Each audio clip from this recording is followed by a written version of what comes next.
आज हम जानेंगे कि मृत्यु के तुरंत बाद और दूसरे नए जन्म से पहले आत्मा कहाँ रहती है, क्या करती है। क्या उस समय भी आत्मा आहार लेती है? अगर लेती है तो कैसे लेती है, कहाँ लेती है, किसके सहयोग से लेती है। तो आत्मा एक जन्म से दूसरे जन्म में जाने के लिए जो गति करती है उसका नाम अंतराल गति है। वो दो प्रकार की होती है, ऋजु और वक्र। अंतराल गति के समय स्थूल शरीर नहीं होता, वो मृत्यु के समय छूट जाता है। कार्बन और तेजस ये दो सूक्ष्म शरीर जीव के साथ या आत्मा के साथ रहते हैं। उस समय गति का साधन कार्बन शरीर होता है। पूर्व शरीर को छोड़कर दूसरे स्थान में जाने वाली आत्माएं दो प्रकार की होती है।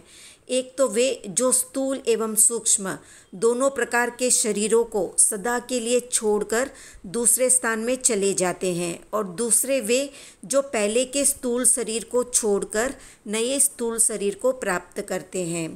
पहले प्रकार के जीव मुक्त होते हैं और दूसरे प्रकार के जीव संसारी कहलाते हैं। मोक्ष गति में जाने वाले जीव ऋजु गति से ही जाते हैं, वक्र गति से नहीं जाते। पर पुनर्जन्म के लिए स्थानांतर में जाने वाले जीवों की ऋजु और वक्र दोनों गतियां होती है। ऋजु गति और वक्र गति का आधार उत्पत्ति क्षेत्र है। जब उत्पत्ति क्षेत्र मृत्यु क्षेत्र की सम श्रेणी में होता है तो आत्मा एक ही समय में वहां पहुंच जाती है और नया जन्म ले लेती है।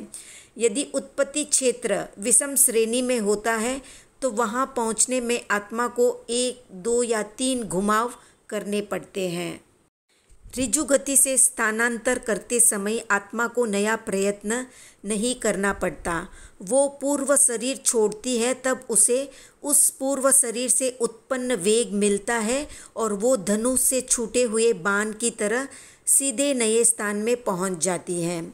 जबकि वक्र गति घुमाव वाली होती है। इसमें घूमने का स्थान आते ही पूर्व देह जनित वेग मंद पड़ जाता है और सूक्ष्म शरीर द्वारा आत्मा नया प्रयत्न करती है। ये कार्बन योग कहलाता है। घुमाव के स्थान में आत्मा कार्बन योग के द्वारा नया प्रयत्न करके अपने गंतव्य स्थान में पहुंच जाती है। अंतराल गति का कालमान जगन्य या कम से कम 1 समय और उत्कृष्ट यानी ज़्यादा से ज़्यादा 4 समय का होता है।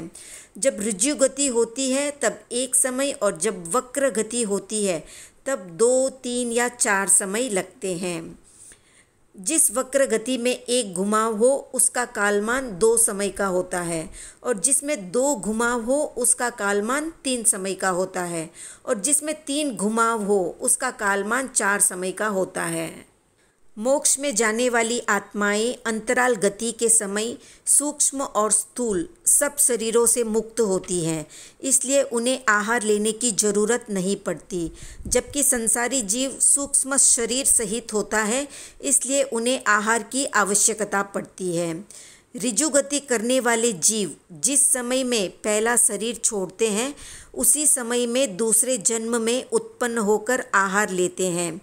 पर 2 समय की 1 घुमाव वाली, 3 समय की 2 घुमाव वाली और 4 समय की 3 घुमाव वाली वक्र गति में अनाहारक स्थिति पाई जाती है।